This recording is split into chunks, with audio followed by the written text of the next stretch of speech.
All right, it's Monday morning. Good morning. Welcome to another beautiful week. Shiko Kaitani here with you on one of the most favorite, or at least loved segments, if I can put it that way, that we've got right here on K24. It's all about trendsetters. Yes, those individuals, people who are making a move, right? Either you've got your hustle on or you're in social enterprise, you're making an impact, around you.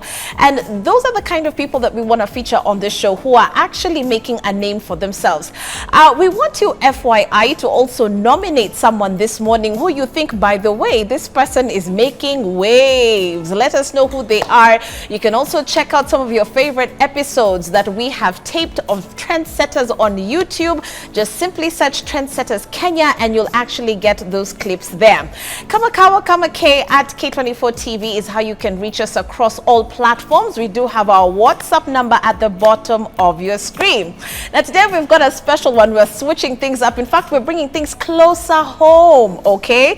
She has her own story, but you definitely know her from doing what she does every single day. But who knows, there's always something, another side to the individual, isn't it? Well, she's all about fashion, but as a broadcaster, she brings you muchipuko almost every single day. I'm talking about our very own Robi Omondi. Woo! How do you feel being introduced as the CEO of Waridi Trends? You're a CEO.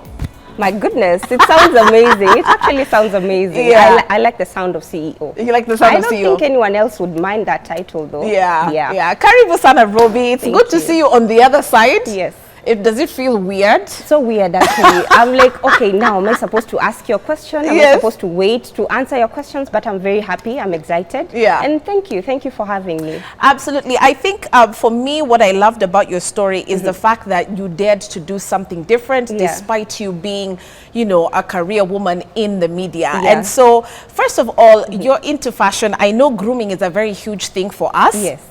For people who are on screen, but it seems like your love for fashion is on another level.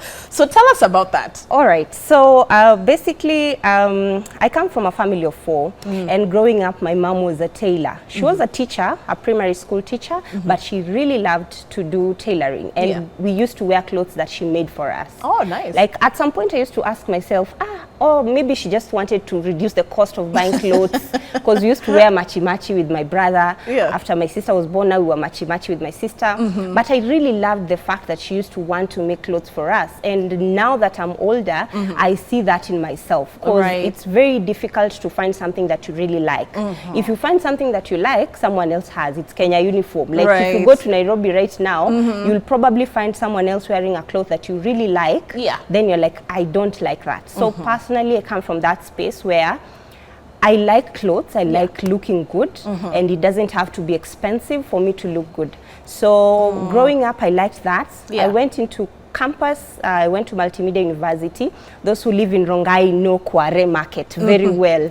So I like to go and look for clothes there, instead of going to a shop. Okay, you know that shops were quite expensive, definitely, and then you want something nice. So I liked to go and pick outfits from the market myself. Pale kwa soko tu. You just pick something and you look at it, you like it. Sometimes you pick something and you feel there's something different I can do to this outfit to make it better. So I pick something from, it's a second-hand outfit, but I take it to the tailor to do something else to it. Oh, wow. Yes. So you first of all, you are a killer thrifter. Like, there are those guys who you take to Gikosh, and you're wondering, wait, did we shop in the same market? Because you're like, that does not look thrifted at all. Thank you. So I think that's how I started. And then in school, people would ask me, where did you get this outfit from? I tell them, just go to Kware, you get it. Then some of my friends used to say, ebu tupeleke, let's go. So we go, but whatever I get does not look exactly like what they wanted. So I ended up trying also to get my friends to do what I do. So they buy, then I make something out of what they've bought also. So it started off like just a hobby. For me, it was basically a hobby, nothing more beyond that. So that continued until when I became, I started working my 8 to 4 here at K24 as an intern. my dresses, because now you are in media, you want to look good. Right. You know, back the in pressure is real. Yeah. 2018. Right. So I used to go get dresses. Now I'm looking now for official outfits because I'm in media, I want to look good. Yes, I'm a reporter, but you're going to the field, you see how ladies are dressed, and you're like, I also want to look good in a budget, on a budget. So I still go now to, I still was living in Rongai. So I was like, I had never gone to Gikomba, by the way, by then. I didn't even know how to get to Gikomba. Yeah. So eventually I found my way around. Sometimes I buy on the streets of Nairobi. Then when now I knew what Gikomba is, and a friend of mine took me to Gikomba once, and then I went with my sister. So I used to go, I look for who sells official dresses, secondhand, I get them. Yeah. So my outfits were secondhand. Eventually my colleagues started asking me, hey, where do you get your dresses from? Right. Now me, I tapped into that. You're like, aha, idea, yes. right including there. you. Yeah. By the way, I am a beneficiary of Robi's, by the way, fashion line. That one, hands down. In fact, I have worn a couple of her pieces on my show. But where did the name Waridi come from? All right. So I was looking for a name. It was very random. I think I was brainstorming with my sister. So I love purple. I love flowers. And Waridi is a flower. So that's how it came to be. And I said, why not? It's just simple and it's not very common. By then, it was not very common. I think by now there are other brands that go by the name Waridi, but by then they are not very common. Yeah. So I said Waridi. At first, I was going by another different name, and it had my name. So I wanted to detach myself from the brand, because again, people want something different all the time. You know, it doesn't have to have my brand, because it's now not about me. It's something about now creating a platform that people can relate to, people can afford, people can, you know, enjoy all the time. So I started off, of course, by selling the second-hand outfits, but again, it was not within me, because I knew once upon a time in my life, I wanted to create something from scratch. I have not gone to school to study designing, which I intend to do, but design is something I love. I love to create something new. Even if it's me talking to you, I want to know, Shiko, what do you like? What are you comfortable in? How do you feel? How is your body? You know, working through with someone to make sure they enjoy, because that's what I relate to. Oh, that's great. Yeah, because I like being comfortable. You know, and you like, for you, I think it's also a talent. It's a calling. You know, if you want to make other people feel good, look good, it has to be something within you. Like you just enjoy doing it. Yeah, because ladies, most of the time, if you go to town and you want a ready-made outfit, it's either too short, it's either too tight, it's either baggy on the shoulders, it's either big on the bust, because we have different bodies. Yeah. So working with someone to create what they want is not very easy. And then most of the time they say tailors, you take a lot of time to create something. You want something urgent, but it's not there. So, and the African body is just, it's something beautiful. So understanding one's body and creating something to work for them is something that I really enjoy. Because as a woman, when you're comfortable in your outfit, regardless of the body size, regardless of your height, your skin tone, it's a lot to work with. So I wanted to consider all these factors to create something for every woman to enjoy. Without having to come and say, let me just pick this, then I go and adjust. It's too big on the bust, it's too big on my hips, I go and adjust. So if I work with you directly, I'll be able to create that particular outfit. Most of us save a lot of things on Pinterest, on our pages. You see something, you screenshot. It's not in Kenya, it's in South Africa, it's in Uganda, it's in America. But what about finding it in Kenya? So my work is basically to look for the right material for an outfit, because whatever, for example, the outfit you're wearing, it might not look the same or feel the same in a different material or a different color even. So you say, for example, Shiko, your skin tone, what colors blend well with your skin? Because you say, I saw someone with it, so I want it. But when you get it, it doesn't look, what I ordered versus what I get, totally different. Correct. How do you feel? Because I always like asking this question to people who are in your space of producing things, handmade and whatever, you know. How do you feel about fast fashion? And by fast fashion is what you'll typically find on Moi Avenue, you know, and a lot of importations coming into the country. Turkey, China. Actually, Turkey now is, I think, the #1 source now. We've seen seen dubs as well as a proper source in Uganda. But how do you feel about this fashion that's just the way you're saying Kenya uniform? Yes, yes. I don't have a problem because now I think they have their own audience and I respect their hustle. Yeah. But again, we have an audience like myself who I want it, but I don't want it like that. Right? Yeah, like it's just something. It's okay, it's good, but I want it differently. I have clients who tell me, you see this outfit, can I get it but with longer arms? Or if it has long arms, can I get it in shorter arms? Can I get it in different colors? Can I get a pair, or it's a suit, I need it in a different material? Yeah. Because even the material of an outfit really matters when it comes to how it fits, how it stretches. There are some materials you buy, unfortunately, even our streets, you go and buy an outfit today, the moment you wash it, either it shrinks or it expands, and then it becomes a problem. Yet you spent a lot of money buying it, and you know, you want something nice. Right. So my problem with those outfits, some of them, not all, we have very legit shops in town that is very nice, but we have shops that the material, you even see an outfit online, but when you buy it, the material is different. Right. Why is it different? Like, why can't we just have authentic outfits? And we've seen Kenyan brands coming out and, you know, making authentic Kenyan outfits. We have designers who are really doing a good job, most of whom I look up to. And we want to see something new, something different. Right. And for instance, for me, I came to a space where this is where I work. I work in media. Where do we get official outfits that are nice, that are comfortable? Our anchors want to look good, but not look slutty. They want to look a certain way, presentable. Like that, yeah. We don't want to look like each other, you know. Right. We're like, you have this outfit, I have it. I saw it on TV. Like, are you guys sharing clothes? You shouldn't. Like, let's not get there, you know. So, I mean, God forbid you and Milia look the same on set. Like, it'll be like the worst thing ever. Yeah. Imagine you come on Monday, you're doing news with someone, and you're wearing the same outfit. So, like, I know we can do better. You can do better. Yes, yes.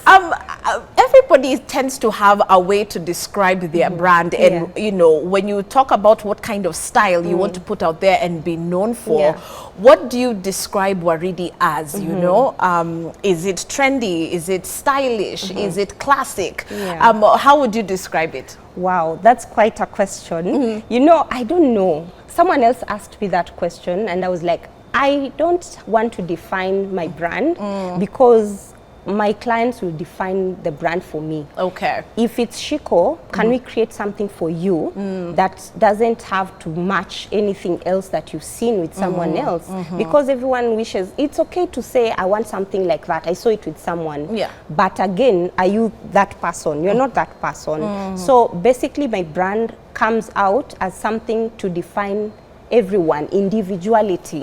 You can come to me and say, I want my closet to look like this. I want these particular colors in my closet. I want this kind of dresses for my, because we have casual wear, we have official wear, we have dinner dresses.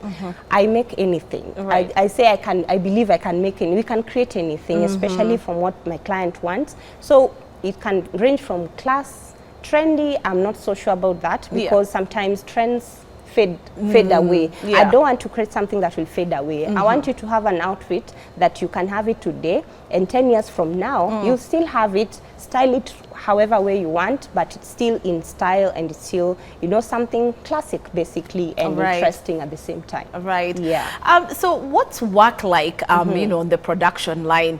Would you describe it as a very stressful job? I know everybody probably has this love-hate relationship with tailors. Yeah, true. Why don't you people ever finish on time? Why? You tell us it's Thursday, can it be Thursday, please? Yes. So speak for tailors, by the way. Let me speak. Shida gani, by the way. Wow. So on behalf of all tailors, we are very sorry for making your work really hard and for coming to us time to time. But I believe sometimes it depends with what you're working with, you know. And then also timelines are really strict, you know. I can't say I'll speak on behalf of other tailors, but it's important to understand when you're coming to a tailor, do you have a timeline yourself before you put pressure on the tailor? Because some people just don't know what they want. Yes, and then what kind of outfit do you want? Do you feel like it's something that can take? Because also you'll tell me, I need my outfit within 2 days, and then I deliver something that's not up to standard. You know, again, that becomes a problem. So